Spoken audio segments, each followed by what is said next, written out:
Hello. Oh, Pag, ano? pag uwi mo dito sa Pilipinas, magpakasal na tayo ha. Ha? May pira ka na pang gastos. Hindi nga. Paghandaan mo nga. Diba sa March ka pa uuwi o ilang buwan pa yon? Anong buwan na ngayon? July, August, September, October, November, December, January, February, March. 9 months pa yun, no? Mapapaghandaan mo pa yan. Makaipon ka mga 150,000. Ayos na yung pangkasal natin. No? Nagtanong-tanong na ako dito kung magkanong baboy. Meron daw ditong mga mga 120 kilos, mga nasa 20,000. O ibibili tayo mga 6 na baboy.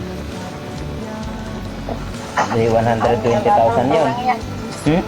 Kulang yun. Kulang. 6? I-budget mo na yan. Kulang yun. At sabi mo na 150,000. Ikaw ang pag-ipunan mo yun, hindi ako. Hindi, ikaw nga yun. Ikaw nga, Brody. Siyempre, buti nga, swerte mo na sa akin. Papakasalan na kita eh. Isang ka pa maghahanap ng ganito kagwapo. Tapos papakasalan ka. Wala namang magpakasal sa'yo na ganito Pakasal kagwapo. ka, tapos ako yung... Pakasal ka, tapos ako yung maghahanda. Hindi, wow. Hindi ko hindi. Eh, kaya nga, wala naman sa'yo magpakasal na ganito kagwapo.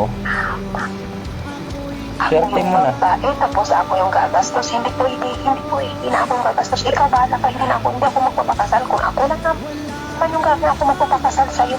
Swerte mo na nga. Swerte mo na nga kasi gwapo oh.